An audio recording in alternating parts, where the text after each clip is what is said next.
Hello tankers, this is NK33, and since this is going to be one of the rental tanks which is coming out this week of May 23rd, I thought I'd give you a basic rundown. Now, this is the PzKw B2 740F, which is basically the Char B, a French tank that was placed into German service.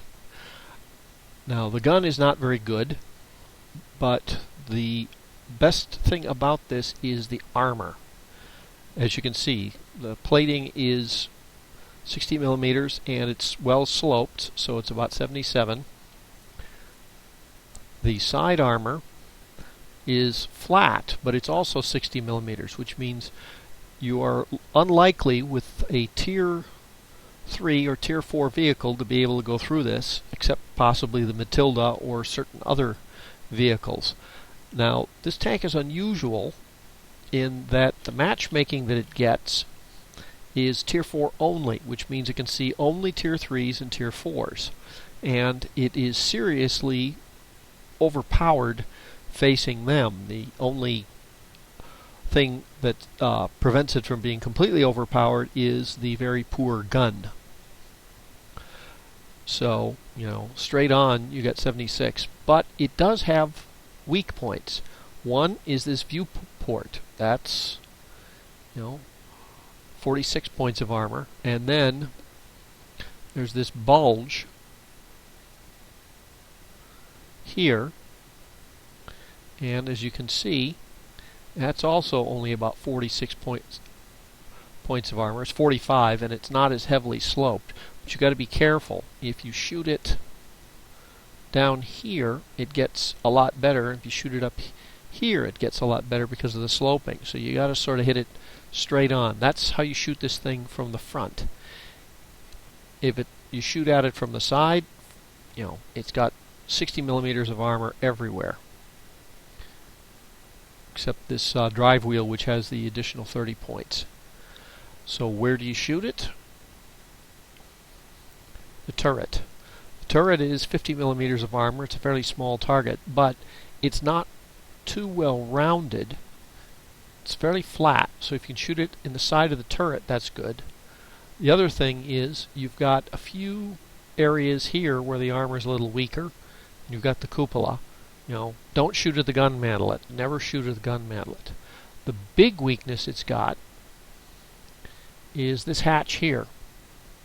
As you can see, it's 35 millimeters of armor. That's your weakest point on practically the whole tank. I mean, even right from behind, you get 55 millimeters of armor. Now, as I showed you, this is a premium, and it used to be in the gift. It is occasionally in the gift shop, and it occasionally can be won in contests. It's not a great tank. I mean, the armor is the main thing that makes this sucker overpowered. Now let's take a look at the stats. Now, first of all, you've got gun elevation of 20 degrees and depression of 10 degrees, except over the back of the tank. That gets down to 1 degree, which makes sense considering how far forward the turret is. Now, this is the standard AP round, so it's got about 55 millimeters of penetration. It's got a good rate of fire, and it aims faster than it shoots, so that's a pretty good advantage. It doesn't get a huge amount of gun bloom from firing. It's got a very good ammo capacity. The shell cost is not very high. It's 14. It doesn't have a great top speed, but it's a fairly nimble tank. And the turret comes around fairly quickly. 44 degrees turret traverse. Tank traverse is 45. So, don't try and circle strafe one of these. It can turn faster than most tanks that could pursue it. But again, the armor is the critical thing. Now here, I wanted to do a comparison.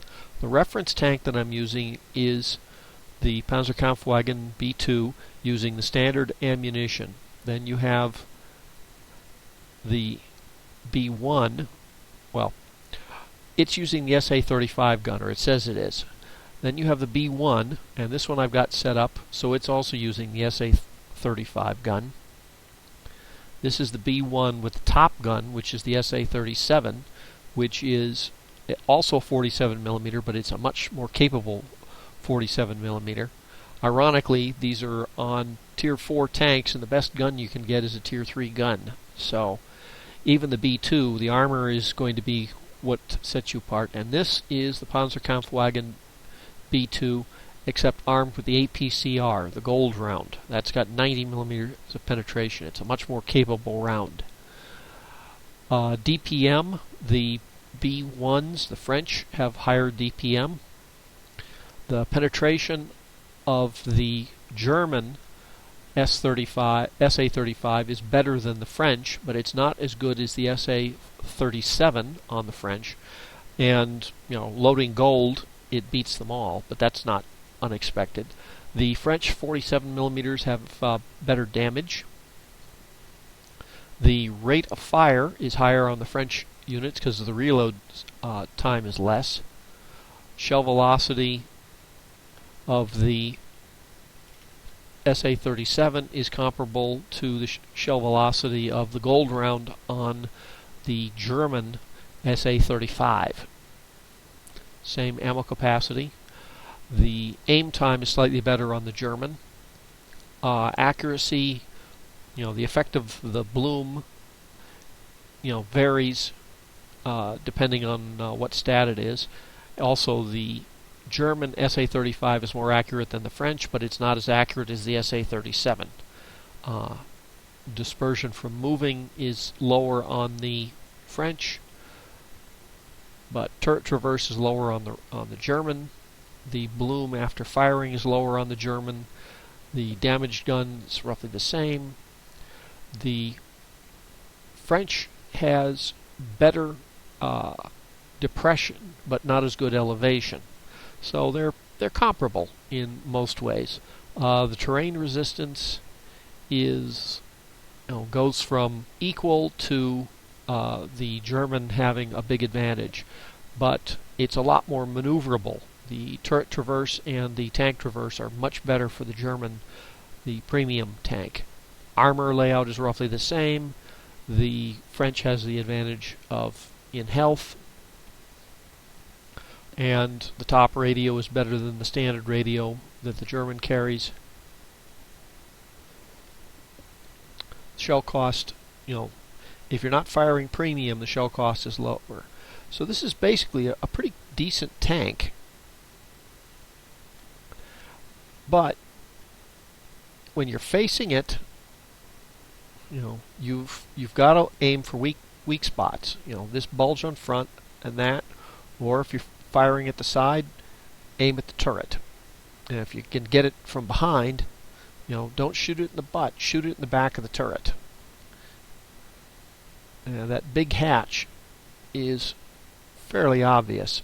You can see the outline. Now, if you're playing this tank, one of the things that you have to do is you have to protect that bulge. So your front armor and your side armor are roughly the same. So turn so you're protecting that side piece and this bulge, and let your side armor take the hits.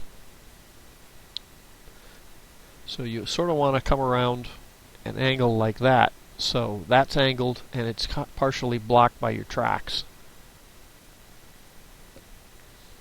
The other thing that you want to do is turn the gun so it's facing the person you're shooting at. Because if you turn it to the side, side of the tank turret is pretty weak.